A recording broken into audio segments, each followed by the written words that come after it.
نحمده ونصلي على رسوله الكريم اما بعد فاعوذ بالله من الشيطان الرجيم بسم الله الرحمن الرحيم رب اشرح لي صدري ويسر لي امري واحلل عقدة من لساني يفقهوا قولي۔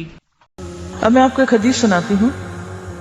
حضرت ابو ہریرہ رضی اللہ تعالی عنہ سے روایت ہے کہ رسول اللہ صلی اللہ علیہ وسلم نے فرمایا، دو کلمات زبان پہ بہت ہلکے ہیں، میزان میں بہت بھاری ہیں، رحمان کو بہت محبوب ہیں، سبحان اللہ و بحمدہ سبحان اللہ العظیم۔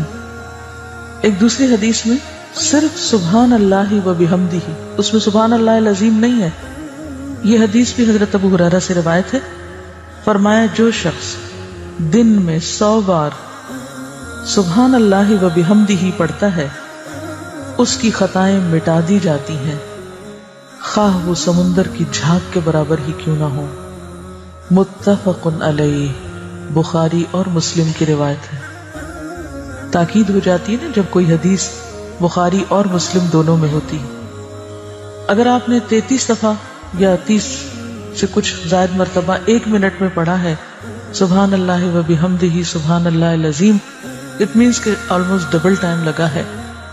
اگر آپ صرف 1 دفعہ پڑھتے ہیں سبحان اللہ و بحمدہ تو 1 منٹ میں آپ 60 یعنی 60 دفعہ آسانی سے پڑھ سکتے ہیں، اور زیادہ سے زیادہ 1.5 منٹ میں آپ یہ عمل کر سکتے ہیں سبحان اللہ و بحمدہ 100 دفعہ پڑھنے کا۔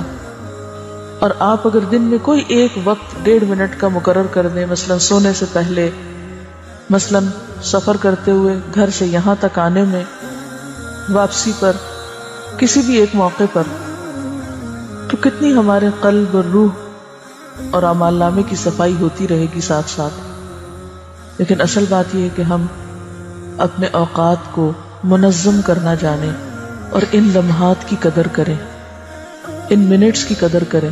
بعض اوقات ہم منٹ بھر کے لیے خاموش بیٹھے رہتے ہیں، سوچتے رہتے ہیں، فکر کرتے رہتے ہیں، نہ کچھ بولتے ہیں، نہ کہتے ہیں، نہ خصوصاً جو لوگ ڈپریشن میں ہوتے ہیں، بعض اوقات کوئی بات کرنا بھی بھول جاتے ہیں، ذکر کرنا بھی بھول جاتے ہیں۔ تو ایسے میں اگر ذکر کیا جائے تو اس ڈپریشن سے بھی نکل آئیں گے، کیونکہ عموماً ڈپریشن کی وجہ بھی یہ ہوتی ہے نا کہ انسان کے ذہن پر، انسان کے دل پر کچھ بوجھ ہوتے ہیں، وہ بوجھ اس کو اتنا دبا دیتے ہیں، اتنا نیچے گرا دیتے ہیں۔ ڈپریس کا مطلب ہی کیا ہے؟ لفظی مطلب یا لغوی مطلب کیا ہے؟ ڈپریشن گڑھے کو کہتے ہیں یا نچلی جگہ کو کہتے ہیں۔ تو انسان کو گڑھوں میں لے جاتے ہیں گناہوں کے یہ بوجھ، بعض اوقات یا گلٹ یا کوئی غم یا دکھ یا تکلیفیں۔